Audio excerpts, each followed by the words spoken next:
Welcome to the Hearth, and to another chapter in What the Old Folk Knew. Tonight, we turn to one of Scotland's most beloved voices, Robert Burns. Born in Ayrshire in 1759, Burns was more than a poet. He was a gatherer of song and story, a keeper of the people's voice. His verses, sung in the Scots tongue and steeped in rustic wisdom, have carried the spirit of Scotland across the world, binding together folk at home and in far-off lands. Among his most folkish works is John Barleycorn, a retelling of an ancient ballad. In this tale, the humble barley plant is given human form, and we follow his cycle of life, death, and rebirth, plowed under the soil, cut down in his prime, and finally resurrected in the fiery spirit of whisky. At once humorous, earthy, and profound, the poem preserves the old understanding that grain was not merely a crop, but a sacred companion in the struggle and joy of life. In an old harvest custom, that spirit was sometimes kept in a countryman's favor, a simple braid of straw woven from the last sheaf and given as a love token or kept for luck through the dark months. Just as the favor carried the life of the field, Burns's John Barleycorn carries the memory of how deeply folk depended on and honored the barley.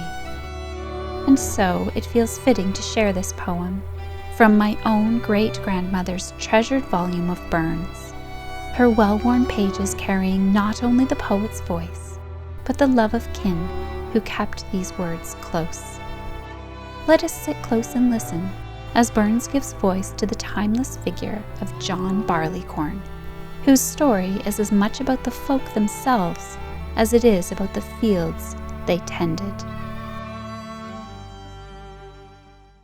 John Barleycorn, a ballad. There were 3 kings into the east, 3 kings both great and high, and they ha' sworn a solemn oath, John Barleycorn should die. They took a plough and ploughed him down, put clods upon his head, and they ha' sworn a solemn oath, John Barleycorn was dead. But the cheerful spring came kindly on, and showers began to fall. John Barleycorn got up again, and sore surprised them all. The sultry sun of summer came, and he grew thick and strong. His head we'll arm wi' pointed spears, that no one should him wrong. The sober autumn entered mild, when he grew wan and pale. His bending joints and drooping head showed he began to fail. His colour sickened more and more, he faded into age, and then his enemies began to show their deadly rage. They've ta'en a weapon long and sharp, and cut him by the knee, then tied him fast upon a cart, like a rogue for forgery. They laid him down upon his back, and cudgelled him full sore. They hung him up before the storm, and turned him o'er and o'er. They filled up a darksome pit with water to the brim. They heaved in John Barleycorn, there let him sink or swim. They laid him out upon the floor to work him farther woe, and still as signs of life appeared, they tossed him to and fro. They wasted o'er a scorching flame the marrow of his bones, but a miller used him worst of all, for he crushed him 'tween 2 stones. And they had ta'en his very heart's blood, and drank it round and round, and still the more and more they drank, their joy did more abound.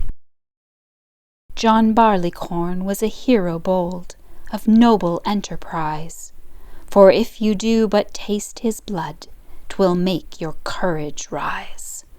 'Twill make a man forget his woe, 'twill heighten all his joy, 'twill make the widow's heart to sing, though the tear were in her eye. Then let us toast John Barleycorn, each man a glass in hand, and may his great posterity ne'er fail in old Scotland.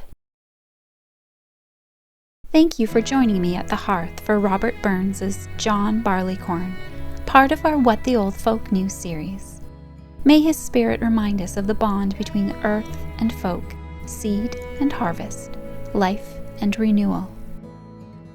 As you go forth, may your cup be filled with warmth, your table with plenty, and your heart with the laughter of kin.